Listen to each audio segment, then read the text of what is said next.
2 വർഷം കൊണ്ട് 25,000 കിലോമീറ്റർ കാൽനടയായിട്ട് നടന്നു 3 രാജ്യങ്ങൾ.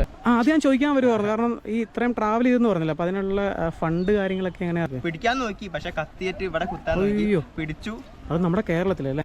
പുതിയൊരു വീഡിയോയിലേക്ക് എല്ലാവർക്കും സ്വാഗതം. അപ്പോൾ ഇന്ന് നമ്മളിത് സൈക്ലിങ്ങും പരിപാടിയൊന്നും അല്ല കേട്ടോ. ഇന്ന് നമ്മളിത് നമ്മുടെ സ്വന്തം ഇഞ്ചത്തൊട്ടിയിൽ വന്നിരിക്കുകയാണ്.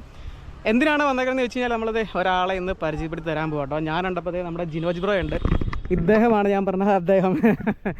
അപ്പോൾ ബ്രോ പരിചയപ്പെടുത്തിക്കോ. എന്റെ പേര് ശിവ കളരിക്കൽ, പിന്നെ കോട്ടക്കലാണ് വീട്, കേരളത്തിലെ കോട്ടക്കൽ മലപ്പുറത്താണ് വീട്. ഓക്കെ, ഇപ്പോൾ ആളുടെ പേര് ശിവ.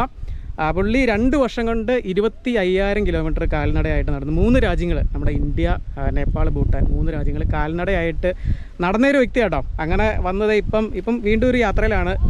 നടത്തമുണ്ട്, സൈക്ലിംഗ് ഉണ്ട്, എല്ലാ പരിപാടിയുണ്ട് കേട്ടോ.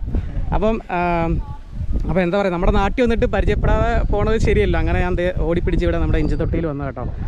അപ്പം ബ്രോ കൂടുതൽ കാര്യങ്ങൾ, അതായത് 25,000 കിലോമീറ്റർ നടന്നു പറഞ്ഞല്ലോ, എന്തിനാണ് അതിൻ്റെ ഒരു ലക്ഷ്യം, കാര്യങ്ങൾ കംപ്ലീറ്റ് കാര്യങ്ങളൊക്കെ പറഞ്ഞു, ഞാനൊന്നും ചോദിക്കുന്നില്ല. ലക്ഷ്യം കാര്യങ്ങൾ എന്ന് വെച്ചാൽ പേരേതായാലും പറഞ്ഞല്ലോ, പേരും ഡീറ്റെയിൽസും കാര്യം പറഞ്ഞല്ലോ.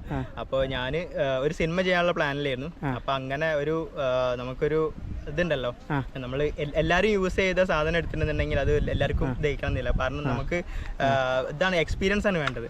അപ്പോൾ ആ എക്സ്പീരിയൻസും കാര്യങ്ങളൊക്കെ ഏകദേശം കിട്ടിയിട്ടുണ്ട് നമുക്ക്. നേപ്പാൾ, ഭൂട്ടാൻ, ഓൾ ഇന്ത്യ കഴിഞ്ഞപ്പോൾ നമുക്ക് എക്സ്പീരിയൻസും കാര്യങ്ങളൊക്കെ കിട്ടി. അപ്പോൾ ഇനിയിപ്പോൾ സിനിമേന്റെ പ്ലാനിലാണ് നിൽക്കുന്നത്. അപ്പോൾ അതിന് മുന്നേ സ്ക്രിപ്റ്റും കാര്യങ്ങളൊക്കെ ഏകദേശം റെഡി ആയിട്ടുണ്ട്. അപ്പോൾ സ്റ്റോറി ഏകദേശം ഫില്ലായിട്ടുണ്ട്, സ്ക്രിപ്റ്റ് ഏകദേശം ഫില്ലായിട്ടുണ്ട്. ഇനിയിപ്പോൾ ഏതായാലും നമ്മളെ ഇവനെ വെച്ചിട്ടാണ്, ആന്റണി വർഗീസ് പെപ്പനെ വെച്ചിട്ടാണ് സ്റ്റാർട്ട് ചെയ്യുന്നത്. അപ്പോൾ അതിനാണ് പ്ലാൻ ചെയ്തത്. പിന്നെ ഞാൻ ഇനിയിപ്പോൾ വന്നിട്ട് നേരെ മൂന്നാറിലേക്ക് എല്ലാ സ്ഥലവും കണ്ടു കഴിഞ്ഞതിന് ശേഷം നേരെ ഓസ്ട്രേലിയ. അപ്പോൾ വമ്പൻ പ്ലാനാട്ടോ. ആളുടെ സൈക്കിൾ ഞാൻ കാണിച്ചു തരാം, അത് വേറെ ഒരു കാര്യം. അപ്പോൾ 25,000 കിലോമീറ്റർ നടന്നു പറയാം. എന്നാണ് യാത്ര സ്റ്റാർട്ട് ചെയ്തത്? 2021. മൊത്തം എത്ര ടൈം എടുത്തു? 2 വർഷം 1 മാസം 10 ദിവസം. അപ്പോൾ ബ്രോ ഒരു 2 വർഷം ട്രാവൽ ചെയ്തെന്ന് പറഞ്ഞത് അതെങ്ങനെയായിരുന്നു? നമ്മുടെ നാട്ടിൽ നിന്ന് തന്നെ സ്റ്റാർട്ട് ചെയ്തിട്ട് പോകാറുണ്ടോ? വീട്ടിൽ നിന്ന് തന്നെ സ്റ്റാർട്ട് ചെയ്താണ്. നേരെ ഇവിടുന്ന് നമ്മളെ കണ്ണൂര് അങ്ങനെ പോയതാണ്. കോഴിക്കോട്, കണ്ണൂര്, പിന്നെ വയനാട്, മാനന്തവാടി ചുരം കയറിയിട്ട് അങ്ങനെ നേരെ കുട്ടാറോഡ്. എക്സ്പീരിയൻസ് നടക്കാന്ന് വെച്ചാൽ ഫുൾ, അത് വേറെ ഒരു സോഴ്സ് യൂസ് ചെയ്തില്ല, ഫുൾ കാൽനടയായിട്ട് തന്നെയാണ്. പിന്നെ നേരെ ഇവിടുന്ന് പോകുന്നതിന് ശേഷം കേരളത്തിൽ നിന്ന് കഴിഞ്ഞ് നേരെ ശബരിമല കഴിഞ്ഞതിന് ശേഷമാണ് അവിടുന്ന് വണ്ടിക്ക് പോകുന്നത്. അല്ല, തിരിച്ച് റിട്ടേൺ വന്നിട്ട് ശബരിമലയിലും കേറിയിട്ടാണ് നേരെ. ഓക്കെ, അപ്പൊ നാട്ടിൽ നിന്ന് സ്റ്റാർട്ട് ചെയ്തിട്ട് തീർന്നത് ഇവിടെ ശബരിമല പോയിട്ട് തീർന്നു. ഓക്കെ. അപ്പോൾ ഈ നടക്കുകയെന്ന് വെച്ച് കഴിഞ്ഞാൽ 1 കിലോമീറ്റർ അല്ല, ഒരു ദിവസം എത്ര കിലോമീറ്റർ നടക്കുമായിരുന്നു? 40-45. ഞാൻ ബ്രോയുടെ കുറച്ച് പിക്ചറൊക്കെ ഉണ്ടായിരുന്നു കേട്ടോ. അത് വലിയ എടുത്തപ്പോൾ ഒരു ബൈക്ക് വെച്ചിട്ട് ബാക്ക് പാക്ക് ചെയ്തിട്ടാണ് നടക്കണം. ഇപ്പൊ സൈക്കിൾ ഞാൻ കാണിച്ചു തരാം, അത് വേറെ ഒരു സ്റ്റോറി ആട്ടോ. സൈക്കിൾ നിങ്ങൾ കാണേണ്ടതാണ്. അല്ല, ഇതില് പുള്ളി പറഞ്ഞനുസരിച്ച് 3-4 ദിവസമൊക്കെ ഫുഡ് കഴിക്കാണ്ട് ഇരുന്നിട്ടൊക്കെ അത് പറ്റില്ല. അത് ഞാൻ ചോദിക്കാൻ വരുമായിരുന്നു, കാരണം ഈ ഇത്രയും ട്രാവൽ ചെയ്തെന്ന് പറഞ്ഞില്ല, അപ്പൊ അതിനുള്ള ഫണ്ട് കാര്യങ്ങളൊക്കെ എങ്ങനെയായിരുന്നു? സപ്പോർട്ട് ഉണ്ടായിരുന്നു? 100 രൂപ വെച്ച് പോയ വ്യക്തിയാണ് ഈ അതെ, ഒരു ഹിച്ച് ഹൈക്കിംഗ് പോലെ. ബാക്കി എന്താ ഒരു ഇത് 600 രൂപ ഞാൻ പോയതാണ്. എന്താ എങ്ങനെയാന്നൊന്നും. അപ്പൊ വീട്ടിലെങ്ങനെ സപ്പോർട്ട്? വീട്ടിൽ ആരൊക്കെ ഉണ്ട്? വീട്ടില് ചേച്ചി, അനിയത്തി, അമ്മ എല്ലാവരും ഉണ്ട്. ബ്രോ ബേസിക്കലി എന്താണ് ചെയ്യുന്നത്? ഞാൻ ഫിലിമിൽ വർക്ക് ചെയ്യുന്നു. എന്തായിട്ട്? സ്റ്റുഡിയോ വർക്ക് ചെയ്യുന്നു, ഫോട്ടോഗ്രാഫി, ഇവന്റ്, അങ്ങനത്തെ. അങ്ങനെ ഇൻസ്പയർ ആയിട്ട് അങ്ങനെ പോയതാണ്. എന്തായാലും സമ്മതിക്കട്ടെ, കാരണം നടന്നു പോകാന്ന് വെച്ചാൽ അല്ലേ ബ്രോ? ഇത് മൂന്നാറൊക്കെ ഒരു ദിവസം കൊണ്ട് സൈക്കിൾ ഓടുന്ന ആളാണ്. നടന്നു പറഞ്ഞിട്ട് ഞാനിപ്പോ വന്നിട്ട് ചിലപ്പോ ആശുപത്രി അഡ്മിറ്റ് ആയിരിക്കും. നടന്നതിന്റെ ക്ഷീണവും എല്ലാം കൂടി 1 മാസം കഴിഞ്ഞപ്പോഴത്തേക്ക് വീണ്ടും ഇറങ്ങിയേക്കാന്ന് പറഞ്ഞ പരിപാടിയായിട്ട്. അപ്പൊ ട്രാവലിംഗ് പണ്ട് മുതലേ ഉണ്ടോ? സൈക്ലിങ്ങും അങ്ങനല്ലായിരുന്നു, പക്ഷെ നടത്തം ഭയങ്കര ഇഷ്ടമായിരുന്നു. ഇപ്പോ അത് കുറച്ചും കൂടി എക്സ്പീരിയൻസ് കിട്ടാൻ വേണ്ടിട്ട് നമ്മള് സൈക്കിള് അങ്ങനെ എക്സ്പീരിയൻസിലല്ല, നമുക്കൊരു രസം, ആ ഒരു ഇത്. കാരണം നമ്മളെ എന്താണ് ആരോഗ്യം നന്നാവും, ഹെൽത്ത് ഭയങ്കരമായിട്ട് അടിപൊളിയായിരിക്കും. പിന്നെ ബ്രോ, എനിക്ക് അറിയേണ്ട ഒരു കാര്യം എന്ന് വെച്ച് കഴിഞ്ഞാൽ ഈ ഒരു 2 വർഷം ട്രാവൽ ചെയ്തെന്ന് പറഞ്ഞല്ലോ, അപ്പൊ എന്തെങ്കിലും മറക്കാനാവാത്ത അനുഭവങ്ങളൊക്കെയാണ് ഉണ്ടായിട്ടുണ്ടായിരിക്കും. കാരണം നമ്മുടെ ഒരു നാടല്ല, അങ്ങനെ എന്തെങ്കിലും ഓർത്തിരിക്കുന്ന കുറച്ച് കാര്യങ്ങളൊന്ന് ഉണ്ടെങ്കിൽ ഒന്ന് പറയാമോ? മറക്കാനാവാൻ പറ്റാത്ത 2 കാര്യങ്ങളേ ഉള്ളൂ, പിന്നെ ബാക്കി ഉണ്ട്. പക്ഷെ മറ്റേത് കുറച്ചൊരു റിസ്കി ടൈമായിരുന്നു. കാരണം 2 മണിക്ക് നടന്നതാണ്. നേരെ മാനന്തവാടി കൂടി അങ്ങനെ കേട്ട് നേരെ മൈസൂരിൽ നിന്ന് കുട്ടാറോഡിലേക്ക് കയറിയതാ. ബാംഗ്ലൂർ റോട്ടിക്കാണ് ഞാൻ പോകേണ്ടത്, പക്ഷെ നേരെ കുട്ടാറോട്ടിക്ക് അങ്ങനെ കയറി പോയി. പക്ഷെ നമുക്ക് അറിയില്ലല്ലോ, ഫസ്റ്റ് ടൈം അല്ലേ. 2 പേര് ഫേസ് ഇതാക്കിയിട്ടും പിന്നെ 2 പേര് അവിടെ നിൽക്കുന്നുണ്ട്. അപ്പൊ അവരോട് ഞാൻ പിന്നെ ടൈം ശ്രദ്ധിക്കേണ്ട ആയിരുന്നു. നൈറ്റും നടക്കുമായിരുന്നു അല്ലേ? നൈറ്റും നടക്കുമായിരുന്നു, കണ്ടിന്യൂസ് ആയിട്ട് നടക്കുമായിരുന്നു. അപ്പൊ അങ്ങനെ ആ ഒരു ഇതില് ഫീൽഡിൽ പോയത്. രാവിലെ ഭയങ്കര വെയിലല്ലേ, അപ്പൊ അതുകൊണ്ട് അങ്ങനെ പോയതാ. പക്ഷെ ഞാൻ അത് ചിന്തിച്ചില്ല. എന്താ സംഭവം 2:30 ഒക്കെ ആയപ്പോ ആണ് പോയി. അപ്പൊ അവരോട് സ്ഥലം ചോദിച്ചതാണ്, ഇനിയിപ്പോ ഏത് ഭാഗത്ത് കൂടിയാണ് പോവേണ്ടത്, ബാംഗ്ലൂരിലേക്ക് ഏത് ഭാഗത്ത് കൂടിയാ. പക്ഷെ ഫോൺ കൊണ്ടുപോയി. പക്ഷെ പിടിക്കാൻ നോക്കി, പക്ഷെ കത്തിയിട്ട് ഇവിടെ കുത്താൻ നോക്കി, പിടിച്ചു. അത് നമ്മുടെ കേരളത്തിലല്ലേ? അല്ല, മൈസൂരാ, ബോർഡറിൽ. അപ്പൊ നേരെ പിടിച്ചു, കത്തിന്റെ അടുത്ത് കിട്ടി, എപ്പോഴും ഉണ്ട്. ഫോണായിട്ട് അവര് പോയി. പിന്നെ കംപ്ലൈന്റ് കൊടുത്തു, ഒരു രക്ഷയില്ല. അപ്പൊ പിന്നെ അതും ഒരു ഇതായി. പിന്നെ നല്ലൊരു അനുഭവം എന്ന് വെച്ചാല് നമ്മളെ സിക്കിമില് നല്ല അനുഭവമായിരുന്നു. അവര് വൺലൈനിൽ പറയാന്നുണ്ടെങ്കിൽ അതിഥി ദേവോഭവ, അതിഥികളാണ് ദൈവം എന്നുള്ളൊരു കൺസെപ്റ്റിൽ എപ്പോഴും കഴിയുന്ന ആൾക്കാരാണ്. എനിക്കറിയില്ല, നോർത്തിലേക്ക് പോയി കുറെ റിസ്ക് ആണെന്നൊക്കെ പറഞ്ഞു കേട്ടിട്ടുണ്ട്. അങ്ങനെയൊന്നും ഇല്ലല്ലേ? അങ്ങനത്തെ പ്രശ്നങ്ങൾ അങ്ങനെ ഒരു അനുഭവം ഒന്നും ഉണ്ടായിട്ടില്ല. അപ്പം പിന്നെ നമ്മുടെ നെക്സ്റ്റ് നേപ്പാളിലേക്ക് കയറുവാണെങ്കിൽ നേപ്പാളിൽ നമ്മളെ UP കൂടി കയറുകയാണ് ചെയ്തത്. സൊനോലി ബോർഡറിൽ നിന്ന് നേരെ UP കയറി, UP നിന്ന് നേരെ വെസ്റ്റ് ബംഗാൾ, പിന്നെ വെസ്റ്റ് ബംഗാളിൽ നിന്ന് നേരെ ഭൂട്ടാൻ, പിന്നെ അവിടെ നേരെ ആസാം, അങ്ങനെ പോയി. ദിമാപൂർ വഴി നേരെ നാഗാലാൻഡ്, അങ്ങനെ കയറി. അപ്പൊ ഇതിന് ഈ ഇപ്പം കണ്ടിന്യൂസ് ആയിട്ട് നടക്കുമല്ലോ, റെസ്റ്റ് ഒക്കെ എടുത്ത് ബ്രേക്ക് എടുത്ത ഒരു ഇപ്പം എല്ലാ ദിവസവും എല്ലാ ദിവസവും നടക്കും. അങ്ങനെ റെസ്റ്റ് ഒന്നും ഞാൻ എടുത്തിട്ടില്ല. അങ്ങനത്തെ ഒരു ഇത് വന്നിട്ടില്ല. അങ്ങനെ ഫിസിക്കലി എന്തെങ്കിലും ഒക്കെ ബുദ്ധിമുട്ട്, അങ്ങനത്തെ ഒരു പ്രശ്നം വന്നിട്ടില്ല. ഓക്കെ. അപ്പൊ ഇനി ഫ്യൂച്ചർ പ്ലാൻസ് ഒക്കെ എന്തൊക്കെയാണ്? ഫ്യൂച്ചർ പ്ലാൻസ് യാത്രയും കാര്യങ്ങളൊക്കെ സ്റ്റാർട്ട് ചെയ്യും. നമ്മളെ ഓസ്ട്രേലിയൻ ട്രിപ്പ് ഉണ്ട്, അത് ചെയ്യണം. പിന്നെ സിനിമ, പിന്നെ അതാണ് പറയാനുള്ളത് കേട്ടോ. ആള് ഇനി ഇത് കഴിഞ്ഞാൽ നേരെ ഓസ്ട്രേലിയക്ക് അല്ലേ? അത് ഇങ്ങനെ നടന്നു തന്നെ? അല്ലല്ല, സൈക്കിൾ. ഇനി സൈക്കിൾ ആട്ടോ. ഈ സൈക്ലിംഗ് തുടങ്ങിയിട്ട് എത്ര നാളായി? സൈക്ലിംഗ് തുടങ്ങിയിട്ട് 2 മാസം ആവാനായിട്ട്. 2 മാസമായില്ലേ? 2 മാസം ആവാനായിട്ട്. എങ്ങനെയുണ്ട് സൈക്ലിംഗ് ഒരു എക്സ്പീരിയൻസ്? അടിപൊളി എക്സ്പീരിയൻസ്, എൻജോയ് ചെയ്യുന്നുണ്ടല്ലേ? അടിപൊളിയാണ്, സെറ്റാണ്. നമുക്ക് എത്തിപ്പെടാൻ പറ്റും. നടത്താവുമ്പോ നമുക്ക് അത്ര അങ്ങോട്ട് എത്തിപ്പെടാൻ പറ്റൂല. ഇത് എത്തിപ്പെടാം. ഇപ്പൊ മൂന്നാർ പോകുന്ന വഴിയല്ലേ? അപ്പൊ മൂന്നാർ പോകുന്ന വഴിയാട്ടോ നമ്മുടെ ഇവിടെ ഇഞ്ചത്തൊട്ടി വന്ന്. ഇപ്പം ഇന്നലെ വന്നു, ഇന്ന് ഇവിടെ സ്റ്റേ ചെയ്യും അല്ലേ? ടെന്റ് അടിക്കാനാണ് പ്ലാൻ. കഴിഞ്ഞിട്ട് നേരെ ഇവിടുന്ന് പോകാനല്ലേ? നമുക്ക് പോകാൻ പറ്റിയൊരു സാഹചര്യം അല്ലെങ്കിൽ എന്താണല്ലോ ഞങ്ങളെന്താണെന്ന് പോയാലേ. പിന്നെ പോകുന്ന വ്യക്തിക്ക് എപ്പ തിരിച്ചു വരണമെന്നൊന്നുമില്ല. ഒരു നാളെ ആയാലും തിരിച്ചു വരണം. അതെ തന്നെ, അതാണ് കുഴപ്പം. അതെ തന്നെ. നമുക്ക് ഉണ്ടാവും. നമ്മളിവിടെ എവിടെയെങ്കിലും നമ്മളിവിടെ തന്നെ ചിലപ്പോ മൂന്നാറുണ്ടാവും. ഫുഡൊക്കെ കുക്ക് ചെയ്യാൻ ഇവിടെ വെച്ചിട്ട് തന്നെ അല്ലേ? അതാണ് ഇവന്റെ ലഗേജ്. ലഗേജ് കാണട്ടോ, അത് എടുത്താ പൊങ്ങാത്തൊരു ബാഗ്. അത് ബാഗ് അവിടെ കൊണ്ടുവച്ചു.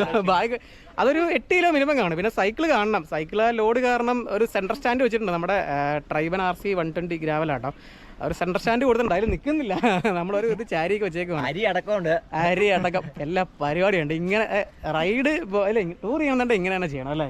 അപ്പൊ ഞങ്ങളിത് ഇഞ്ചത്തൊട്ടി തൂക്കുപാലത്തിന്റെ മേലിലേക്ക് കയറിയിട്ട് ഇവിടെ നിറയെ ആൾക്കാരുണ്ട്. ഇന്ന് നല്ല രീതിയിൽ പാലം കിടന്ന് ആടുന്നുണ്ട്. ഇതുണ്ടോ? ആൾക്കാർ ഒത്തിരി ഉള്ളതുകൊണ്ടോ? അതുണ്ടോ? ആടണുണ്ടോ? നമുക്ക് കുഴപ്പമില്ല. അതെ, ബ്രോ കയറിയിട്ടില്ലല്ലോ അല്ലേ? കുഴപ്പമൊന്നുമില്ല. കേട്ടോ, നന്നായിട്ട് ഇടുന്ന ആടുന്നുണ്ട്. പിന്നെ അതിനിടയ്ക്ക് കാറ്റും പോരെ. ഞങ്ങളിതിലൂടെ സൈക്കിൾ കൊണ്ടുപോകണം.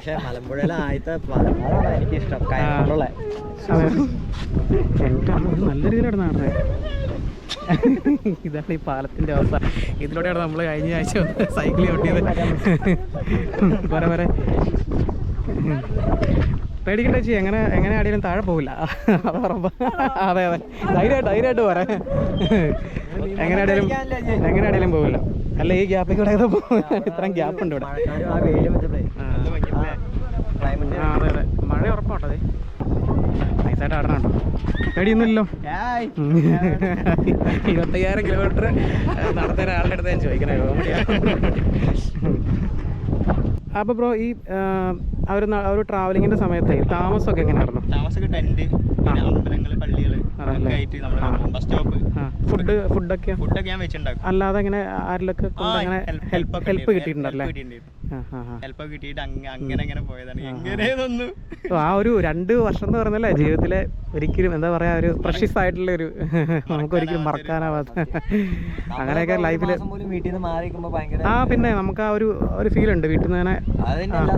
ടൂർ പോവാണെങ്കിലും ഒരു 3-4 ദിവസം കഴിയുമ്പോ വരും. അന്വേഷിച്ചതാണ്. അതെ, 2 വർഷം എന്നൊക്കെ പറഞ്ഞിട്ടുണ്ടെങ്കിൽ അതാണ് ഒരു ഇതിങ്ങനെ സമ്മതിക്കണം. പിന്നെ തീർച്ചയായിട്ടും. അപ്പോൾ ഇതാണ് ബ്രോയുടെ വണ്ടി കേട്ടോ. ഇത് ട്രൈബൻ RC 120 ആണ്. മൊത്തം പാക്ക് ചെയ്ത് വെച്ചേക്കണം കേട്ടോ. ഇത് എക്സ്ട്രാ ആയിട്ട് കുറേ ക്യാരിയർ കാര്യങ്ങളൊക്കെ വെച്ചിട്ടുണ്ട്. ഇത് തന്നെ ഇപ്പം നല്ല ലോഡുണ്ടല്ലേ. അതുമല്ലാതെ ഇതാണ് ആളുടെ പുറത്ത് ഇതൊരു 8 കിലോ എന്താണെങ്കിലും വരും. ഇത് കൂടാതെ തന്നെ മൊത്തം എല്ലാ കാര്യങ്ങളും ഉണ്ടല്ലോ. ഇതിൽ എന്തൊക്കെയുണ്ട്? കുക്കിംഗ് ഐറ്റംസ് എല്ലാം ഉണ്ട്, പിന്നെ ടെന്റ്, എല്ലാ സംഭവങ്ങളും ഉണ്ട്. പിന്നെ ഫ്രണ്ടിലാണ് സകല ഐറ്റംസും ഉണ്ട്. പിന്നെ സ്പീക്കർ, ബോട്ടിന്റെ സ്പീക്കർ ഉണ്ട്. കുക്കിംഗ് ചെയ്യണം എങ്ങനെയാ? ഗ്യാസ് സ്റ്റവ് ഉണ്ട്, സ്റ്റവ് കാര്യങ്ങൾ. Okay, portable butyne gas. ഇത് എടുത്തിട്ട് 2 മാസമല്ലേ ആയുള്ളൂ? എവിടുന്ന് എടുത്തേ വണ്ടി എടുത്തേ? അല്ല എവിടുന്ന? കോഴിക്കോട് നിന്ന്. എങ്ങനെയുണ്ട് മൊത്തത്തില്? ആദ്യത്തെ ഫസ്റ്റ് ടൈം ആദ്യത്തെ വണ്ടിയല്ലേ ഇത്? ഓക്കെ. പെർഫോമൻസ്. പിന്നെ ബ്രോ ക്ലൈംബിൻ്റെ കാര്യം പറഞ്ഞായിരുന്നു. കാരണം മൂന്നാറിന് നല്ല ക്ലൈംബ്. അപ്പോൾ എന്നോട് ചോദിച്ചു, ബ്രോ ഇത് ക്ലൈംബ് ചെയ്യുമോ, നല്ല കയറ്റമല്ലെന്നൊക്കെ ചോദിച്ചു. ഞാൻ പറഞ്ഞ ഈ 25,000 കിലോമീറ്റർ നടന്നു വന്ന ആൾക്കാരൊന്നും പ്രശ്നമുള്ള കാര്യമില്ല. കാരണം ഇത് സിംഗിൾ ക്രാങ്കേ ഉള്ളൂ. പക്ഷെ അതൊന്നും വിഷയമുള്ള കാര്യമില്ല. ഒത്തിരി യാത്രയിലേക്ക് വേണമെങ്കിൽ അപ്ഗ്രേഡ് ചെയ്താൽ നല്ലതാണ്. എൻ്റെ അടുത്ത് ചോദിച്ചിട്ടുണ്ടായിരുന്നു എന്തെങ്കിലും ചെയ്യാൻ പറ്റുന്നു. എനിക്ക് ഇവിടെ വേണമെന്നുണ്ടെങ്കിൽ ഇവിടെ നിന്ന് ക്രാങ്ക് ജസ്റ്റ് അപ്ഗ്രേഡ് ചെയ്താൽ മതി. ഒത്തിരി ക്ലൈംബിങ് ഉള്ള സ്ഥലത്തേക്കൊക്കെ പോകുമ്പോഴേ അത് ചെയ്യണം, നല്ലതായിരിക്കും. ഇത് വണ്ടി എത്ര എടുത്തപ്പം? വണ്ടി 59. അതായത് ഇത് എക്സ്ട്രാ ഒന്നും ഇല്ലാതെ തന്നെ 59 രൂപ അല്ലേ? എത്ര രൂപയ്ക്ക് ഇത് എല്ലാം കൂടെ മൊത്തം എത്ര ഇപ്പം? മൊത്തത്തിൽ 1,00,000-ന്റെ പുറത്തായിട്ടുണ്ടല്ലേ? ആരാ ഈ വണ്ടി എടുക്കാൻ ആരാ പറഞ്ഞാലും ആരുടെ നിർദ്ദേശം കൊണ്ട് എടുത്താണോ? ഓക്കെ. അത് ഏകദേശം ഒരു ഐഡിയ ഉണ്ടായിരുന്നോ? കൊള്ളാം. ഏതായാലും അല്ല നീറ്റ്, ഞാനത് ശ്രദ്ധിച്ചിട്ടോ. കറക്റ്റ് പാക്കിങ് വെച്ചാൽ നല്ല ഒരു ബാലൻസിങ് ആയിട്ട് ചെയ്യാം അല്ലേ ബ്രോ? ആ ഒരു വെയിറ്റ് ബാലൻസിങ് നല്ല കറക്റ്റ് ആയിട്ട്. വന്നിട്ട് ഞാനൊന്ന് ചവിട്ടി നോക്കിയപ്പോൾ എനിക്ക് പറ്റില്ല ചവിട്ടാൻ. അതെനിക്ക് ഡൗട്ട് ഉണ്ട്. കാരണം ഇതിന്റെ ബൈക്ക് ഫിറ്റിംഗ് ഇത് പ്രോപ്പർ ആണോ എന്ന് അതാ ഞാൻ ബ്രോഡ് ചോദിച്ചത്. അത് ഒന്ന് കറക്റ്റ് ആയിട്ട് നോക്കണം. കാരണം നമ്മൾ ഈ ലോങ് ചെയ്യുമ്പോഴേ ഫിറ്റിംഗ് കറക്റ്റ് അല്ലെങ്കിൽ നമുക്ക് അതിൻ്റെതായ ബുദ്ധിമുട്ട് കാര്യങ്ങളൊക്കെ വരും. അപ്പോൾ ഇന്നലെ ബ്രോ ആയിട്ട് പരിചയപ്പെടാനുള്ള കാരണം വെച്ചാൽ സൈക്കിളിന് ചെറിയ കംപ്ലൈന്റ് വന്നല്ലേ? ഫ്രണ്ട് വീല് ജാമായിരുന്നു. അപ്പൊ അവൻ വിളിച്ച് തന്നെ ഒരു ഡെക്കാത്ലോണിലെ ആളെ വിളിച്ചൊക്കെ തന്നിരുന്നു. അപ്പൊ പുള്ളി പറഞ്ഞ പോലെ ഞാൻ അയച്ചിട്ട് കഴിഞ്ഞപ്പോ സംഭവം സെറ്റായി, വേറെ കുഴപ്പമൊന്നും ഉണ്ടായില്ല. അങ്ങനെ കോതമംഗലത്ത് വെച്ച് അങ്ങനെ കണ്ട് അങ്ങനെ നിങ്ങൾ പരിചയപ്പെട്ടല്ലേ? അങ്ങനെ ഇന്നലെ ബ്രോയുടെ അടുത്താണ് സ്റ്റേ ചെയ്ത് പരിചയപ്പെട്ട് കഴിഞ്ഞപ്പോഴത്തേ അപ്പൊ പുള്ളിക്ക് പിന്നെ ടെന്റ് അടിക്കണം, വീട്ടിലേക്ക് വരാൻ മഴയാണ്. അങ്ങനെ പരിചയപ്പെട്ടാട്ടോ നമ്മള്. പരിചയപ്പെട്ട് കഴിഞ്ഞപ്പോഴാണ് നമ്മളൊന്നും ഒന്നല്ല പുള്ളി. പിന്നെ എൻ്റെ അമ്മോ അത് അതുപോലെ തന്നെ വേറെ കാര്യം പറയാൻ പറഞ്ഞത് ബ്രോയ്ക്ക് ഒരു ചാനലുണ്ട് കേട്ടോ. അതിൻ്റെ അതേ സംഭവങ്ങളൊക്കെയാണ് അവിടെ GoPro മൗണ്ട് എല്ലാം സെറ്റ് ചെയ്തിട്ടാണ്. ചാനലിൻ്റെ പേരെന്ന് പറഞ്ഞത് ഓക്കെ. അപ്പോൾ എല്ലാവരും ഒന്ന് നമ്മുടെ സബ്സ്ക്രൈബേഴ്സൊക്കെ ഒന്ന് സബ്സ്ക്രൈബ് ചെയ്തേരാ കേട്ടോ. ചാനലിൽ ലിങ്ക് കാര്യങ്ങളൊക്കെ കൊടുത്തേക്കാം. ഫുൾ പവർ ആവട്ടെ അല്ലേ ബ്രോ?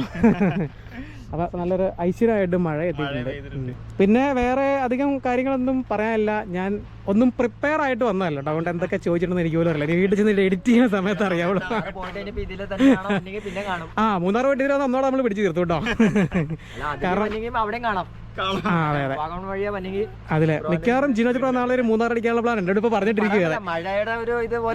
എന്നോട് ഇപ്പൊ നൈസായിട്ട് ഒന്ന് പറഞ്ഞു, വൈശാ ബ്രോ ഞാൻ നാളെ ഒരു മൂന്നാർ കയറാം. അപ്പൊ ഞാൻ ഓർത്ത് ബ്രോയോട് പോകാനുള്ള പ്ലാൻ ആണോ എന്ന്.